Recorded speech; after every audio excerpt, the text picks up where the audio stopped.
도대체 어떤 종목들이 탄력적으로 반등할까요? 주식을 쭉쭉 하면 된다는 겁니다. 그러면 그런 대상 기업들은 어떻게 선정하는가? 매수 타겟이 될 것이 분명합니다. 투자를 고민해 보시기 바랍니다.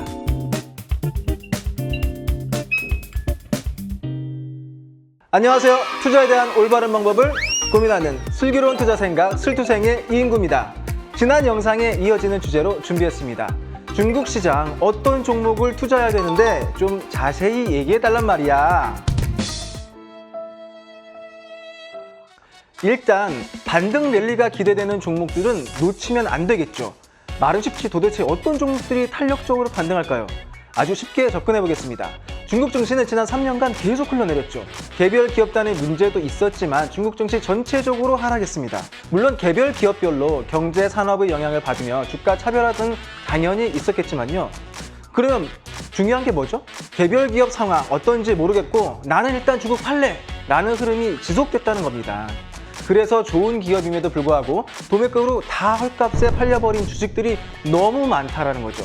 따라서 이제 우리는 그렇게 펀더멘탈은 여전히 훌륭한데 시장 상황 때문에 억울하게 주가가 급락한 그런 기업들의 주식을 쭉쭉 하면 된다는 겁니다. 그러면 그런 대상 기업들은 어떻게 선정하는가? 자세한 선정 방법은 제가 링크된 보고서의 원문을 참고하시면 되고요. 해당 기업들의 리스트도 자세히 정리해 놓았습니다.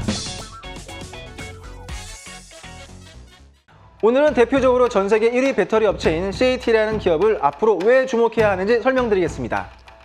이 기업이야말로 주가 하락이 너무 억울하기 때문입니다. 화면에 보시는 것처럼 주가는 2021년 12월에 고점을 찍고 2년 반가량 계속 하락했습니다. 그런데 아래쪽에 있는 굵은 선을 보시면 계단처럼 꾸준히 차곡차곡 오르고 있지 않습니까? 이 선은 과거 4분기 누적 주당 순이익을 그린 것입니다. 매 분기를 기준으로 과거 1년 동안 얼마나 돈을 벌었느냐를 의미한다고 보시면 됩니다. 주가 움직임과는 달리 이 기업은 계속해서 수익을 잘 내고 있었고 분기 적자 한 번을 낸 적이 없습니다. 글로벌 주요 배터리 제조업체 중에서 CATL이 매출 총이익률이나 순이익률 면에서 다른 업체들에 비해 눈에 띄게 좋습니다. 그리고 중요한 것은 최근 2, 3년간 글로벌 경쟁 업체들의 이익률이 하향 추세를 그리는 것과 달리 CATL은 안정적인 수익성을 유지하고 있습니다. 이미 시장 내 경쟁이 가장 치열한 시기는 지나갔고 CATL이나 BYD가 시장을 과정하는 국면으로 넘어가면서 산업체인 내에서 원가 경쟁 우위의 상황으로 변해가고 있습니다. 라고 볼 수 있겠습니다. 그렇다면 아주 쉽게 유추해 볼 수 있겠죠? 지금 밸류에이션이 엄청 싸겠구나. 현재 CATL의 PER은 상장 공모가 수준까지 내려왔습니다. 올해 중국 증시 전반적인 회복세가 이어지고 국내 기관 및 해외 투자자들이 자금이 다시 되돌아온다면 이렇게 펀더멘털이 우수하고 가격 메리트가 높은 기업들이 첫 번째 매수 타겟이 될 것이 분명합니다. 예로 설명드린 CATL을 비롯해서 향후 반등 랠리가 기대되는 다양한 우량한 종목들을 보고서에 정리해 놓았으니 참고하시고 지금부터 투자를 고민해 보시기 바랍니다. 다만 아쉽게도 개인 투자자들은 코드 번호 3으로 시작하는 창업하는 종목을 직접 매수할 수는 없는데요.